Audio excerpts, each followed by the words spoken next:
I didn't mean to throw my mom under the bus like that. I don't know what made me think about that. You know, my parents were actually stationed here in Norfolk, and I think my oldest sister, maybe two of my sisters were born here. Wow. I got 3 sisters, which goes a long way towards, I have no brothers, but 3 sisters, and it kind of goes a long way towards explaining why, you know, why I think I'm so great. Thank you. Thank you. Anyway, I didn't mean to do that to my mom, but you know, I spent a good deal of my life riding around in a van with a bunch of juvenile buffoons, band members and stuff like that, and a lot of times I'm the guy in the back, you know, sitting on a Fender twin reverb amplifier trying to read an Elmore Leonard novel, you know, with a flashlight. And there's just something about my family, even though my mom's very Catholic, and we were all raised pretty Catholic, and my sisters are mild people, you know. There's something about our family is that we seem to be attracted to true crime. And I've never been able to figure it out. And even when I was a kid, we had all those books were in the house. I don't know how they got in the house, but we had Helter Skelter and the Hillside Strangler and those Brazilian football kids that ended up eating each other. Any of that stuff, it just made its way around our house, you know. And I never really been able to figure that out. And recently, as a matter of fact, we were gonna go. My sister and I got together, and we were gonna go see my mom, like on Thanksgiving or something, and which is always a bit of a chore, you know. And my sister, we were gonna carpool, and my sister said, "Oh, hold on a second, I want to get something out of the car." So she went back to her car. She brought it back. She goes, "I got this book for you. You are gonna love this book. It's about the Jonestown Massacre." Chuck, this book, easily in the top 5 of all the Jonestown Massacre books. Yeah, and then we went over to my mom's, you know, and recently, I had recently bought her a Kindle, you know, because she's a pretty big reader, and also, you know, I thought she would dig that. And this was right around the time that everybody was talking about 50 Shades of Grey, you know. Personally, I haven't read it, but 50 Shades just seems like a lot of gray. And so I was sitting there, and we had dinner, and my mom was like, "So Chuck, are you still working out at the airport?" I go, "Mom, I don't work at..." One time I played a gig at the airport. One time. You know, I don't work at the airport. Stop asking me that.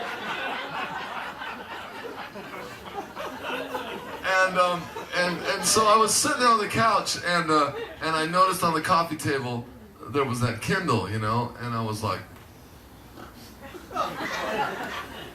and I picked it up and I started scrolling through the titles. I didn't know what I was going to find, and I would have to say it was about 65% theology, and the rest easily true crime, yeah. And so I was very proud of that. And one of the true crime books was a book about the Amanda Knox trial, who was recently acquitted for the 3rd time or something. She did something. And so anyway, this is... It's not what you do, it's what you get caught doing. Absolutely, absolutely. It's about justice, diligence, due process. I love all that shit. So this is the kind of song you might have written if you'd spent as much time as I have digging into true crime.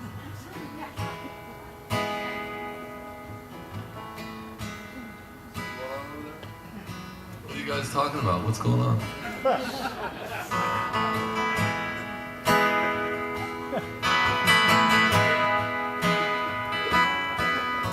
Melissa always said she had a right to be wrong.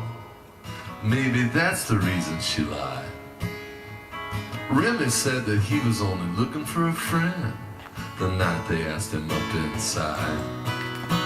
And no one knows exactly what went down in that room, how the truth came out from whose lips. Sometimes it builds like a dam and it bursts. Other times it stumbles and slips, but it all comes out. So you can jump and you can shout, but it's gonna take a war to stop it.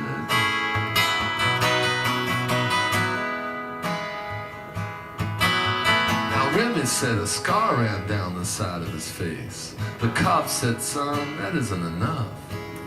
Well, he called himself the Greek, but he only spoke French. We met him after hours at the club.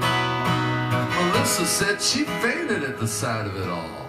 She said Remy had to carry me out. See, I never seen a gun up close in person before, and the words like honey poured from her mouth, and it all came out. Yeah, the truth came out. Now it's gonna take a war to stop it.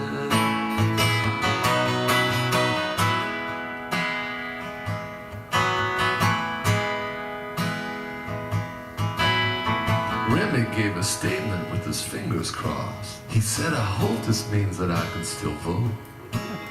When they brought Melissa in, she didn't look at him once. She hung her head and she read from her notes.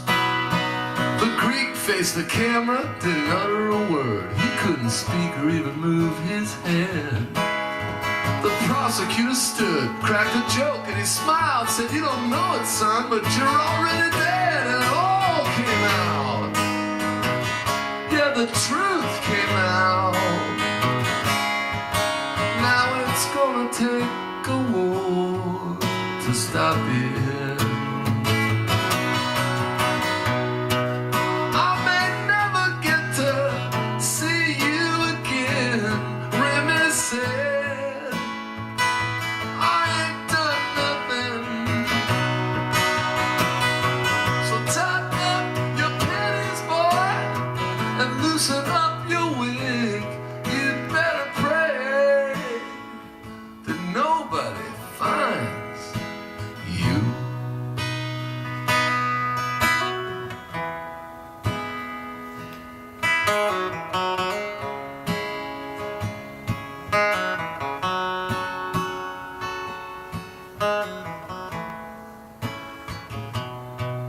Now Melissa's got a family and a government job, and no one ever mentions the past. Sometimes she lies awake in the middle of the night, wondering how long can this fairy tale last. Me, I took a train to the border that night. I spent a little time in Berlin. Sometimes I think I'll give Melissa a call, but I wouldn't know where to begin till it all comes out. Go on and jump and shout. Well, it's gonna take a war to stop it.